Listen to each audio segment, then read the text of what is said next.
안녕하세요. 저는 30대 후반의 남자입니다. 제가 이곳에 사연을 적게 된 이유는 제가 겪은 일에 대해 하소연을 할 곳이 조금 필요하기 때문입니다. 이렇게 글을 써서 제 이야기를 해보는 것이 처음이라 많이 서툴겠지만 잘 부탁드립니다. 조금 긴 이야기가 될지 모르겠지만 제 이야기를 한번 들어봐 주세요. 저는 제 입으로 이런 말을 하기엔 조금 그렇지만 잘생겼습니다.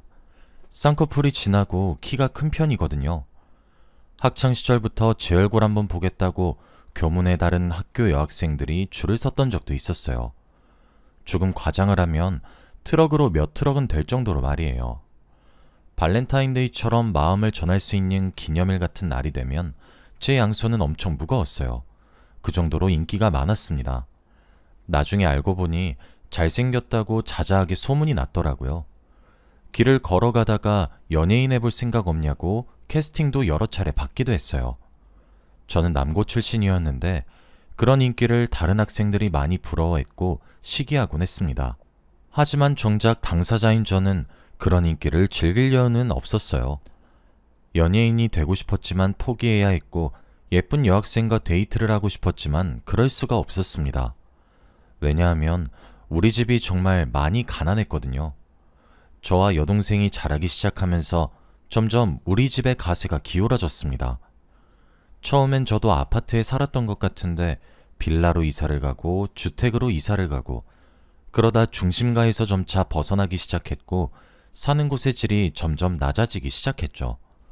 그럴 수밖에 없었던 이유는 제 여동생 때문이었습니다. 저에겐 6살 어린 여동생이 있어요.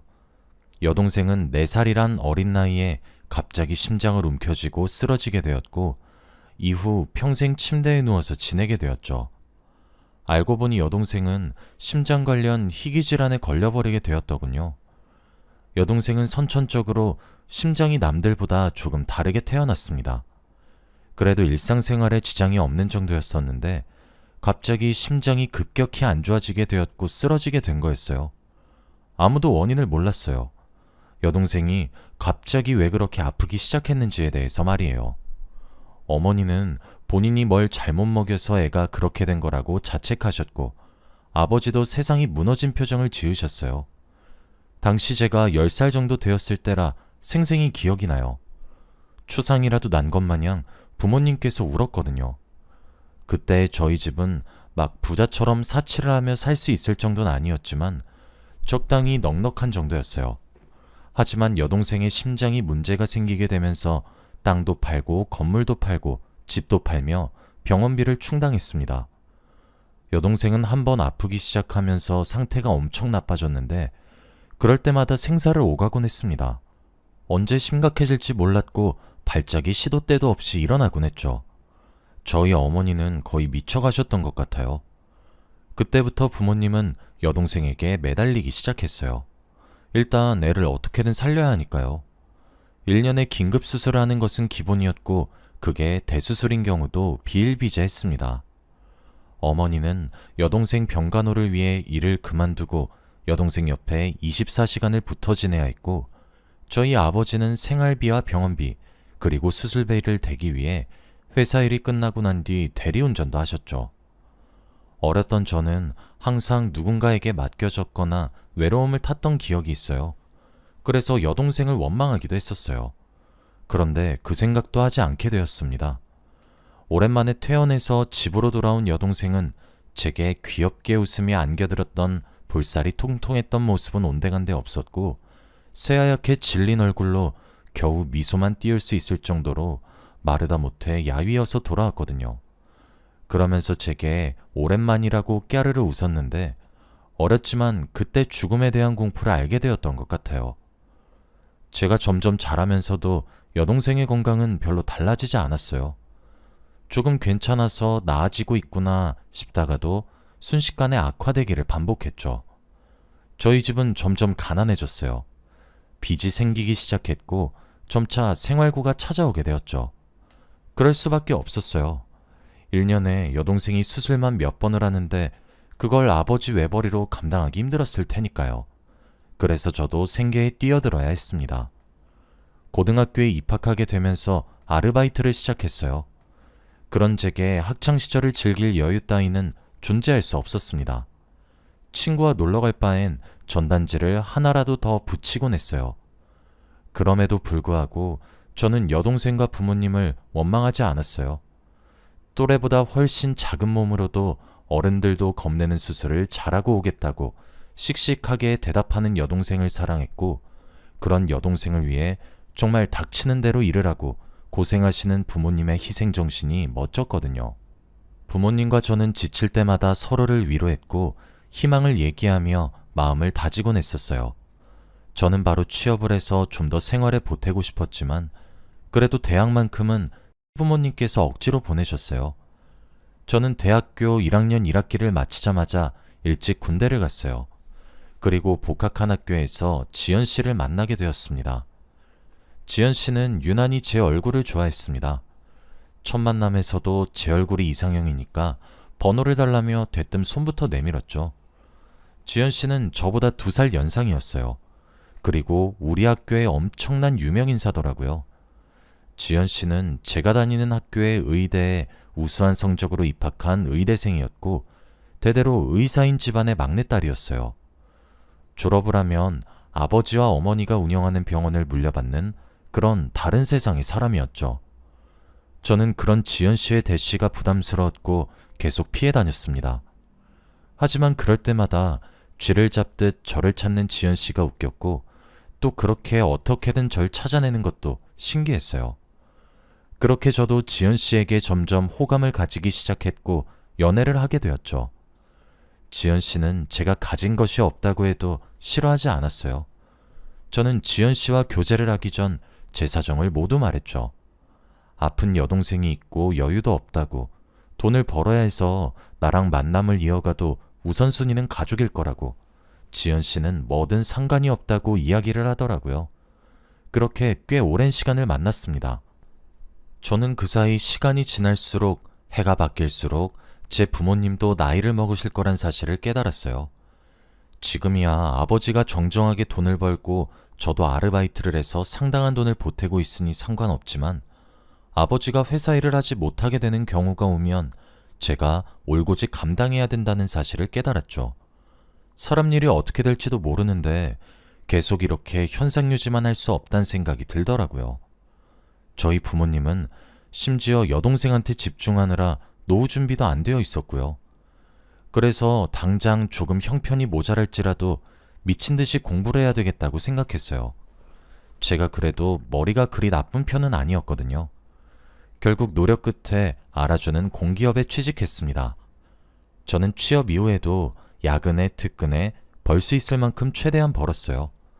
확실히 제가 좋은 곳에 취업을 하니까 저희 집도 숨통이 약간 트이더군요. 하지만 숨통이 조금 트일 뿐 여유로워지진 않았어요. 그러던 와중 지연 씨도 졸업하고 부모님의 병원에서 일을 하기 시작했습니다. 지연 씨는 좋은 여자였습니다. 제가 가난해도 이해해 주었고 저를 끝까지 응원해 주었거든요. 가끔 제가 가족에게 집중해서 종종 서운해하긴 했지만 그래도 절 많이 사랑해 주었어요. 제가 많이 부족해서 좋은 것 하나 사주지 못했어요. 저보다 가진 것이 많았던 지연 씨가 제게 사주기만 했었죠. 항상 받기만 해서 너무 미안했습니다. 어딜 가도 대접받으면서 공주처럼 살 텐데 가진 거 없는 저를 만나 고생만 하는 것 같아서요. 그러던 어느 날이었죠. 지연 씨가 제게 프러포즈를 하더군요. 결혼하고 싶다고 말이에요. 당연히 저도 좋은 여자인 지연 씨를 사랑했기 때문에 결혼이 하고 싶었습니다. 하지만 저도 염치가 있죠. 한쪽이 기운 것도 아니고 폭삭 내려앉은 수준의 결혼은 지연 씨가 불행하기만 할 것 같았어요. 엉엉 울면서 미안하다고 거절했어요. 하지만 지연 씨는 끝까지 제가 들고 있는 짐을 같이 들어주겠다고 하더라고요. 함께 짐을 나누자고 하면서요. 그 말에 염치 없이 그러자고 고개를 끄덕였습니다. 제 예상과 달리 지연 씨네 부모님은 절 거세게 반대하지 않았어요. 지금 생각해보니 지연 씨가 귀하게 얻은 늦둥이의 막내딸이라서 그런지 지연 씨 고집을 못 이겼던 것 같아요. 대신 제게 내민 조건은 하나였습니다. 처가살이를 할 것. 저는 이렇게 흔쾌히 제 결혼을 찬성해 주신 처가댁 사람들이 너무 감사해서 당연히 오케이 했어요. 그렇게 결혼을 하고 지연 씨와 부부가 되었고 처가살이가 시작되었죠. 그리고 정말 지옥 같았습니다. 사람을 무시하는 건 일상이었어요. 배운 사람들이라 그런지 정말 우아하게 사람의 자존심을 차근차근 밟으시더라고요. 지연 씨 모르게 말이에요. 그런데 너무 슬펐던 건 그 사람들이 비난 어린 어조로 제게 독하게 쏘아붙였던 말이 전부 맞았단 거예요. 제가 가진 것이 있는 것도 아니었고 대단한 직업을 가진 것도 아니었고 돈을 잘 버는 것도 아니었죠. 심지어 결혼하고 난 뒤 지연 씨가 따로 여동생 병원비를 도와주고 있으니 염치 없다고 손가락질을 받아도 제가 할 말이 없더라고요. 저 같아도 귀하게 키운 막내딸, 저처럼 쥐뿔도 없는 남자한테 시집 가겠다고 하면 화가 날 것 같아서 그래서 아무런 대꾸도 못했어요. 그래도 이 집에서 지연 씨만큼은 제 편이어서 견딜 수 있었어요. 그런데 그것도 얼마 가지 않더라고요. 결혼한 지 한 3년 정도가 되던 해부터 지연 씨가 조금 겉돌기 시작했습니다. 점점 제가 어떠한 신호를 느꼈던 것 같기도 해요. 저를 사랑한다고 했던 몇 년 전과 달리 제게 싸늘하게 대하는 지연 씨를 느꼈거든요. 처음엔 예민한가 싶기도 했고 제가 뭘 잘못한 줄 알았어요. 저는 결혼하고 나서 지연 씨에게 최선을 다하며 살아서 뭐가 잘못된 것인지 몰랐죠. 그런데 지연 씨의 태도는 제가 문제가 아니더군요. 며칠 뒤에 지연 씨가 자는 사이에 본 휴대폰으로 사실을 알게 되었습니다. 지연 씨가 외도를 하고 있다는 사실을 말이에요. 상대는 동료 의사였어요. 그런데 따지고 들지를 못하겠더라고요. 외도 상대보다 제가 뭐 하나 나은 점이 없다는 사실에 기가 죽어서요. 그렇게 가슴에 묻고 아무것도 모르는 척하면서 지냈습니다. 지나가는 바람이겠지 하고 애써 아무렇지 않게 넘기려고 했었어요. 그렇게 1년이 지났습니다. 여동생이 위독해졌어요. 이제껏 생사의 고비를 넘기지 않았던 적은 단 한 번도 없었지만 이번엔 정말 심각했죠. 마음의 준비를 하시라는 의사 선생님의 말씀에 제정신을 차릴 수가 없었어요. 그때 여동생이 숨을 헐떡이며 제게 손짓을 하더라고요. 곁으로 다가가니 제 손을 꼭 잡아주며 이야기를 했어요. 오빠, 미안해. 내가 아파서 다들 희생만 하게 해서 너무 미안해. 항상 발목 잡아서 미안해. 나 다들 얼마나 힘든지 알고 있어. 나 때문에 많이 힘든 것도 알고 있어. 이런 순간이 조금이라도 빨리 왔으면 오빠랑 우리 엄마 아빠도 덜 힘들었겠지? 항상 피해만 주는 동생이어서 매번 미안했어. 오빠 하고 싶은 것도 못하게 된 것도 나 때문이라 미안했어. 이제 오빠가 하고 싶은 대로 살고 싶은 대로 살아. 바보같이 왜 그런 말을 하냐고 바락바락 소리를 질러도 여동생은 희미하게 웃을 뿐이었어요. 끝까지 부탁만 하고 가서 미안해. 난 정말 폐만 끼치는 것 같아. 내가 없어도 오빠가 우리 엄마 아빠 잘 챙겨줘. 알았지? 내가 많이 사랑하는 것도 알지? 여동생은 그 말을 끝으로 결국 그날 밤을 넘기지 못하고 생을 달리했습니다. 제정신을 유지하는 게 사실 참 힘들었어요. 그런데 그때 저희 동생을 참 오랜 시간 동안 담당해 주셨던 간호사님이 조문을 오셨더군요. 그러면서 제게 조심스럽게 다가와 이야기를 하나 해주는데 너무 충격적이더군요. 저는 사실 여동생이 그런 생각하고 있다는 사실에 많이 놀랬었어요. 물론 저도 어렸던 나이에는 여동생이 부담이라고 생각한 적이 있었지만 커가면서 당연하다고 생각했지 단 한 번도 여동생 때문에 포기한다거나 이런 생각은 한 적이 없는데 어째서 저런 말을 하나 의아하기도 했죠. 간호사의 말에 의하면 지연 씨가 여동생이 생을 달리하기 일주일 전에 찾아왔다고 합니다. 찾아와서 이렇게 말했대요. 아가씨 언제 죽어요? 아가씨는 염치도 없어요? 당신네 오빠 나한테 설설 기잖아. 너 병원비 때문에. 무슨 양반집에 팔려온 기생도 아니고. 아가씨 밑에 들어가는 병원비가 1년에 몇 천만 원은 우스워. 알고는 있어? 밑 빠진 독에 물을 부어도 이보다 보람찰 것 같은데 말이야. 너 때문에 내가 바람을 펴도 그걸 알면서 이혼하자 말 못하는 꼴을 네가 보면 얼마나 죄책감을 느낄까?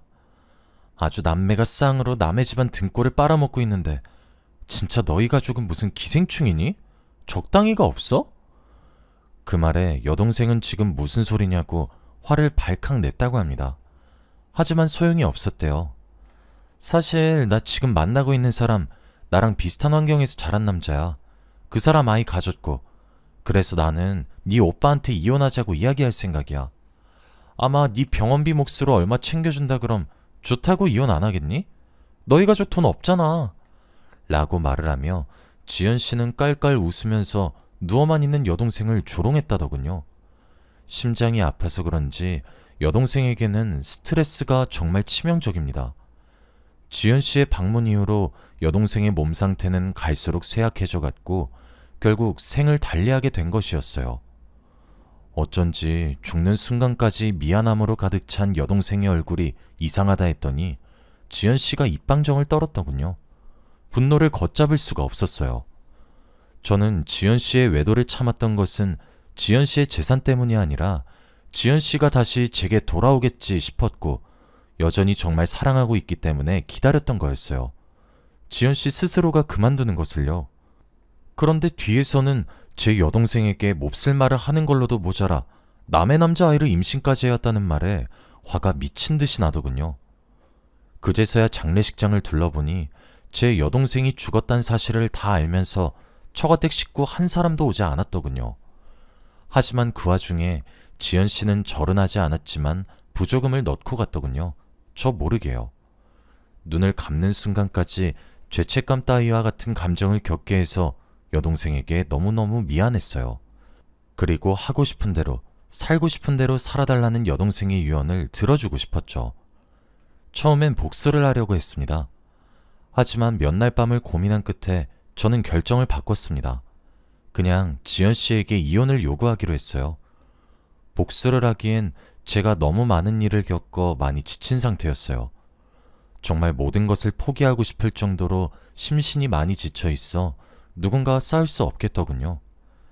그냥 그저 그곳을 탈출해 여동생이 부탁했던 것처럼 부모님을 모시고 지내고 싶었어요. 저는 지연 씨에게 모든 것을 알고 있고 당신의 뱃속에 자라고 있는 아이까지 누구의 아이인지 안다고 그냥 소송까지 가지 말고 이혼하자고 했습니다. 모든 걸 다 포기한 심정이어서 그런지 담담하게 이야기를 할 수 있게 되더군요. 그리고 고맙다고도 했어요. 여동생에게 못된 말을 한 것도 맞는 말이지만 여동생의 생명줄을 최대한 늘려준 것이 지연 씨였으니까요. 그런 저를 보며 지연 씨가 미안하다고 조용히 이야기를 하더군요. 홧김에 정말 홧김으로 여동생에게 그런 말을 하고 돌아왔는데 자신 때문에 그렇게 된 것 같아 마음이 너무 무겁고 죄책감 때문에 힘들다면서 제게 조용히 사과를 건넸어요. 끄끄거리며 우는 지연 씨를 보니 태교에 안 좋겠다 싶기도 했어요. 지연 씨와 결혼하고 나서 우리 집안의 경제적 지원을 많이 받은 것은 사실이었으니 이왕 헤어지는 거 잘 살라고 말해주고 싶었습니다. 그냥 훌훌 털어버리고 싶었거든요. 지연 씨는 이혼해줘서 고맙다고 했고 우린 조용히 협의이혼을 했습니다. 몇 년이나 살을 부대끼며 살았는데 이혼하는 데는 몇 달도 채 걸리지 않더군요. 지연 씨는 제게 15억의 위자료를 주었어요. 받지 않겠다고 했지만 그간 절 상처 주고 제 가족에게 상처 주고 끝끝내 여동생에게 상처 준 것이 미안하다고 속죄의 값으로는 부족하겠지만 받아달라고 하기에 받았습니다. 그 돈으로 저는 저희 집에 있는 빚을 전부 해결했고 그러고도 돈이 몇 억이 남아 작은 빌라를 하나 매입해서 부모님을 모시면서 셋이서 함께 지내고 있어요. 저희 가족은 생각보다 잘 지냅니다. 어머니는 소일거리를 하나씩 얻어와서 일을 하기 시작하고 아버지는 곧 퇴직을 앞두고 계십니다. 여동생의 빈자리가 무척이나 크지만 오랜 기간 동안 저희 가족들도 조금씩 이별을 준비해와서 그런지 다들 씩씩하게 이겨내려고 하고 있어요. 지연 씨는 제게 많은 상처를 줬지만 참 고마웠던 것들이 많아 쉽게 미워하기도 힘드네요. 너무 기우는 결혼이어서 그런지 안 좋은 결말이 당연한 것 같기도 하고 참 마음 한켠이 싱숭생숭하네요. 지금은 저도 만나는 여자가 있습니다. 지연 씨와 헤어지고 몇 년이 지나 알게 된 여자인데 수수한 사람이에요. 저와 비슷한 수준의 연봉을 받고 비슷한 씀씀이를 가진 여자거든요. 눈치 보지 않는 것이 참 편한 것 같기도 하네요. 아마 이 여자와 재혼을 하게 될 것 같아요. 저와 잘 맞기도 하고 제가 겪었던 일을 따뜻하게 위로해준 사람이거든요. 이제 저도 편안한 삶을 살 수 있을 거란 생각이 요즘 들기 시작합니다. 하늘에 있는 여동생의 제 선택을 보며 기뻐해줬으면 좋겠네요. 여기까지가 제 이야기였습니다. 긴 이야기 들어주셔서 감사합니다.